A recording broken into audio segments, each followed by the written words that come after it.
O filme começa com uma animação que mostra que o Coringa possui uma sombra que nem ele mesmo pode controlar. E tudo isso enquanto canta uma música dizendo como o mundo precisa de amor. Na prisão Arkham, Arthur é levado para falar com sua advogada. Só que no caso ele fica na parte dos doidinhos porque ele é considerado perigoso, já que matou 5 pessoas.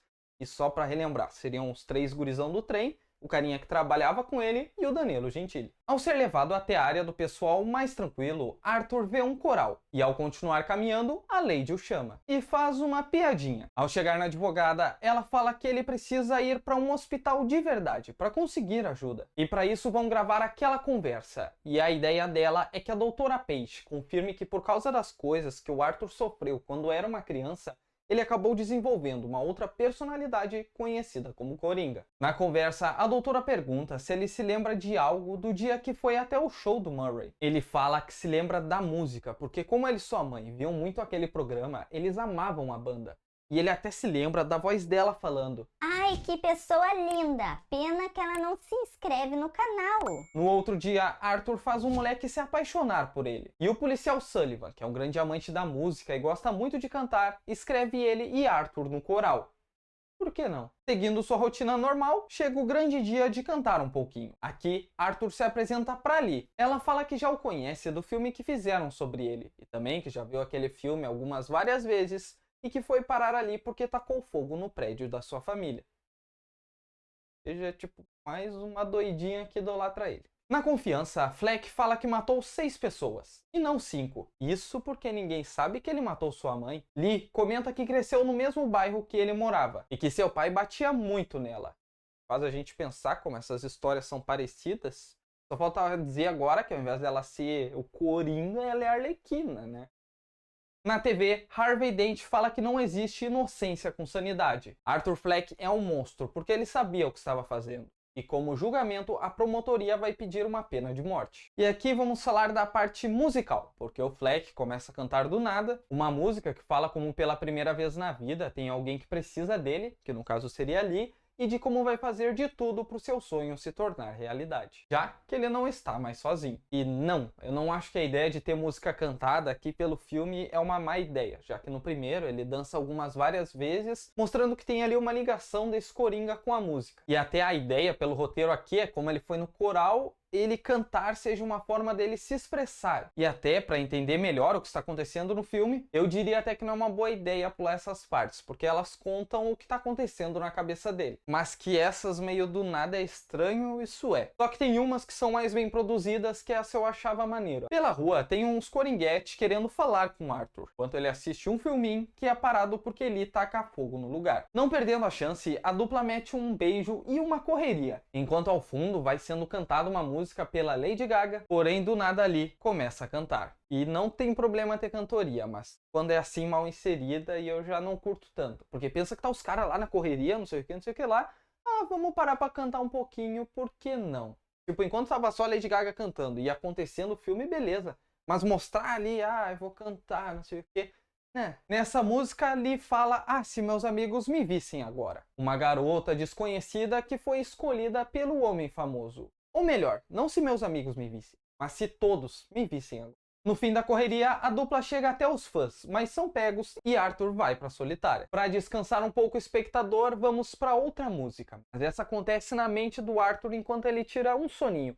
E é dessas que eu tô falando que é super bem produzidas, que são legal. Nessa aqui, por exemplo, a Lee fala que vai encontrar um caminho de volta até ele, e até podem dizer que ela está louca, mas a verdade é que está apenas apaixonada. Lee, de alguma forma, consegue entrar na solitária para se despedir de Arthur. Isso porque o pessoal mandou ela ir para casa, já que eles consideram Coringa uma má influência para ela. A parte boa é que ela vai poder vê-lo nas audiências. Também tem o fato de que eles aproveitam aquele momento, se é que tu me entende, só que tem uma coisa ruim nisso tudo.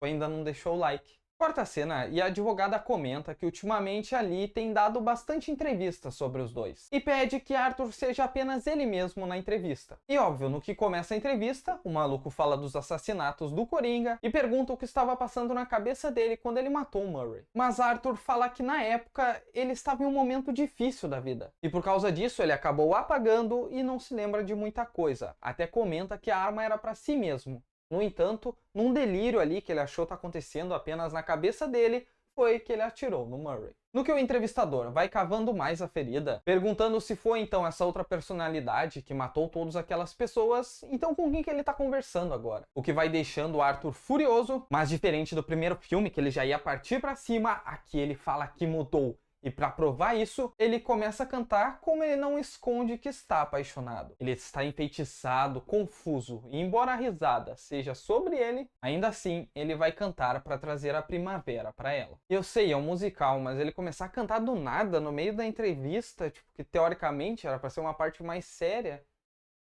Chegamos ao primeiro dia de julgamento, onde diversas pessoas estão contra ele e outras doidinhas estão a favor. No tribunal, Arthur procura Lee e ela já vai entrar, só que antes, claro, precisa cantar como ele pode fazê-los rir e chorar e como o que acontece na vida é apenas um entretenimento. O louco é que enquanto tá os caras falando sério sobre ele lá e dele ter ou não uma doença mental, a Quinzel entra no lugar e o Arthur caga totalmente pro que tá acontecendo. No caso, o doutor fala que Fleck não é psicótico, mas aí vem a advogada perguntar, tá, mas como tu sabe disso? Ele fala, não, porque eu passei um tempão com ele e deu pra ver. Ela fala, tá, um tempão quanto? Porque pelo que eu sei foram 89 minutos. E não é possível que tenha chegado a uma conclusão em tão pouco tempo. Só pra dizer que há mais do que isso, conseguiu ler uns documentos lá do governo sobre ele, sendo que foi esse mesmo pessoal que abandonou ele quando era uma criança e sofria abuso em casa. Ele era boa. Seguindo o caso, o diário de Arthur é lido. Em uma pausa, Lee fala para a advogada que ela não está o ajudando porque Arthur não é nenhum doente. Ele é perfeito do jeitinho que ele é. E é um fato que aqui a Lee gosta muito dele. Porém, ela também mentiu para ele. Porque a advogada fala que Lee na verdade é rica e tem os pais vivos. Também é formada em psiquiatria, se internou sozinha naquele hospital e quando ela decidiu sair, foi que ela realmente saiu. Ao pensar um pouco, temos uma cantoria das legais, que fala que eles querem viver a vida um ao lado do outro, da importância do amor e de como nada vale a pena se não tiverem um ao outro. Mas é aqui que o Coringa vai pensando em como ali tá só tentando roubar seus holofotes, parando assim a música e sendo traído por ela. De volta ao mundo real, Quinn vai visitá-lo na prisão. Arthur fala como está chateado por ela ter mentido para ele. E o bom é que ela nem tenta esconder, ela fala que realmente mentiu, que se internou sozinha lá só para conseguir conhecê-lo e que fez tudo isso só para que ele gostasse dela. Lee continua batendo na tecla de que a advogada não está ajudando ele, e sim fazendo as pessoas rirem mais dele. Conta que se mudou pro prédio que ele morava, para quando ele for solto eles irem junto morar lá. E para mim já não faz sentido, porque se é um lugar lá que traz um pouco de trauma que seja, por que eu iria querer voltar para lá? Ela fecha a conversa falando que está grávida e termina cantando como os pássaros, as estrelas e todas as garotas da cidade o seguem assim como ela que quer sempre estar ao lado dele. E uma coisa que não tem como negar é que a direção desse filme é muito foda. De volta ao tribunal, Sophie conta do dia que Arthur invadiu sua casa. Ela comenta que a mãe dele já falou que ele era meio doidinho, mas que não machucava nenhuma mosca. E no que a mulher falava de como a mãe do Arthur mentia pra ele, sobre ele ser uma criança que vem ao mundo pra trazer felicidade a todos, na verdade não tem graça nenhuma, o Coringa começa a cantar, como sempre tem um palhaço solitário, que todos riem dele quando está no chão, que todos olham para ele da mesma maneira e nada disso importa, porque enquanto houver um idiota, a regra é clara. Sempre tem um Coringa no baralho e esse Coringa é ele. E essa pra mim, na real, é a melhor cantoria do filme, porque foi também a que faz a virada de chave no Arthur. Já que é aqui que ele dispensa a advogada e decide que ele mesmo vai se representar a partir de agora. E aqui já começa os dois lados da moeda. Ali, feliz da vida que o Coringa tá aparecendo e que agora ele pode fazer o que ele quiser. Só que na outra parte está a advogada falando nas entrevistas, como esse foi o maior erro da vida dele, porque esses doidinhos todos, por mais que pareça, nenhum deles gosta do Arthur. Eles querem saber mesmo é do Coringa. Detalhe, voltando aqui, eu acho que é tipo nós assistindo o filme, né? Ninguém quer saber do Arthur, a gente veio pra ver o Coringa.